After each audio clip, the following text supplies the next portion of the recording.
The US government is carrying more than $34 trillion in debt. And every time Congress fights over the debt ceiling, there's a real, non-zero chance America could fail to pay its bills for the very first time in history. Most people hear debt default and think that's a problem for Wall Street traders in suits. It's not. It's your mortgage rate problem. Your 401k problem. Your job security problem. In the next 5 minutes, I'm going to break down exactly what happens to your money if the US government actually defaults, and the concrete steps you can take to protect yourself. Before we get into the impact on your finances, let's quickly establish what we're actually talking about. The US government spends more than it takes in through taxes. To cover the gap, it borrows money by issuing treasury bonds, basically IOUs to investors, banks, foreign governments, and American workers through pension and retirement funds. The debt ceiling is a legal limit Congress sets on how much the government can borrow. A default means the government misses a payment. It fails to pay interest on its bonds, fails to pay federal employees, fails to send Social Security checks.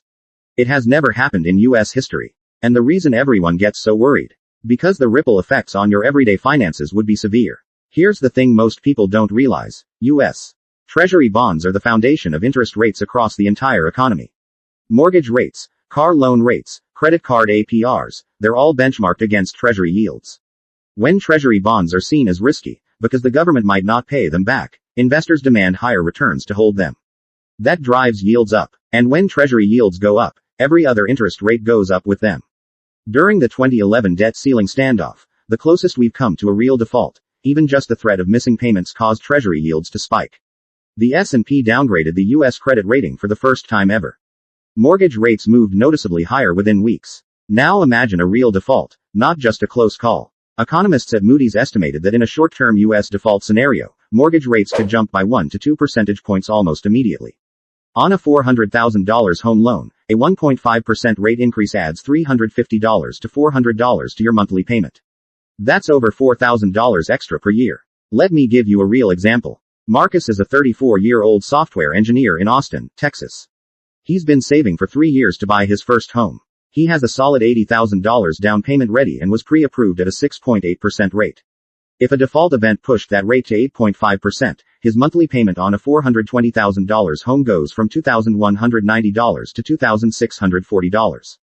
That's $450 more every single month, and he might not even qualify for the loan anymore at that payment level.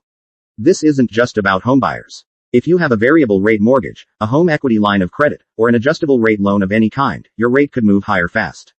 If you carry a credit card balance, the average American carries about $6,500 in credit card debt. Higher rates mean more money going to interest and less going toward paying down principal.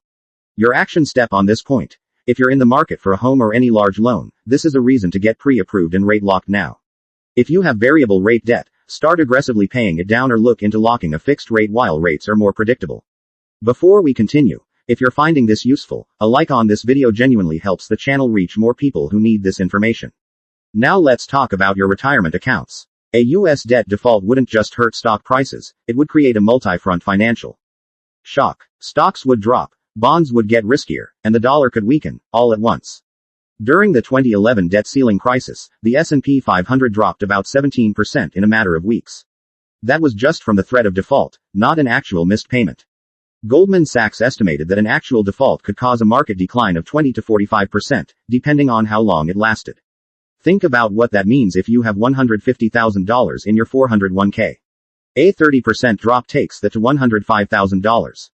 That's $45,000 gone. And the psychological pressure to sell at the bottom. That's where most people make it worse. Take the story of Linda, a 48-year-old registered nurse from Ohio.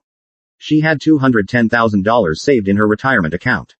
During the COVID crash of 2020, her account dropped 28% in 5 weeks. She panicked and moved everything to cash. By the time she moved back in, she had locked in the loss and missed the recovery. She lost roughly $58,000 in long-term retirement wealth, not because of the crash, but because of what she did during it. A default would test people the same way. The right move, as hard as it is emotionally, is to stay invested if you have a long time horizon. And here's what most people think about their bond holdings. Bonds are safe, so I'm fine. Actually, this is the part most people skip. If you hold U.S. Treasury bonds, directly or through a bond mutual fund, a default could cause those to temporarily drop in value as the government misses or delays payments. Your action step here. Don't make emotional decisions with your 401k during a crisis. If you're more than 10 years from retirement, a market drop is survivable. If you're within 5 years of retirement, review your allocation with a fiduciary financial advisor and make sure your near-term needs are in stable, cash-equivalent positions before any crisis hits. Now let's talk about something people really don't think about: your job. A U.S. debt default wouldn't just scramble financial markets, it would create a real economic recession that touches everyday employment. Here's the mechanism. The government can't borrow money, so it starts having to choose who to pay. Federal workers stop getting paychecks. Military families miss their direct deposits. Social security payments get delayed. Contractors who build government projects suddenly have no revenue. When millions of people suddenly have less money, they stop spending. That hits restaurants, retailers, landlords, service providers. The economy contracts fast. Moody's Analytics ran the numbers on a prolonged default scenario. The estimate: up to 7.8 million jobs lost, unemployment jumping from roughly 3.5% to over 8%, and GDP falling by more than 4%. During the 2018-2019 government shutdown, which wasn't even a default, just a funding dispute, roughly 800,000 federal workers went without paychecks for 35 days. The Congressional Budget Office estimated that cost the economy $11 billion. A real default would be orders of magnitude larger. Your action step on this: make sure you have a fully funded emergency fund. The standard recommendation is 3 to 6 months of expenses. If your job is tied to government spending or contract work, aim for 6 to 9 months. Keep that fund in a high-yield savings account where it's earning 4 to 5% right now, not sitting in a regular checking account earning almost nothing. Let's bring this together. A U.S. debt default has never happened. The full weight of U.S. political and institutional power exists to prevent it. But understanding what would happen to your money isn't fear-mongering, it's being financially prepared. Here's the quick summary. 1. Interest rates on everything from mortgages to credit cards would spike sharply, potentially adding hundreds of dollars a month to borrowing costs. 2. Your 401k, IRA, and investment accounts would likely drop significantly. 3. The broader economy would slow, jobs could be affected, and consumer spending would pull back hard. The one thing you can do today, right now, before this video ends: log into your retirement account and check your asset allocation. Make sure it matches your actual timeline and risk tolerance, not the allocation you set up 5 years ago and forgot about.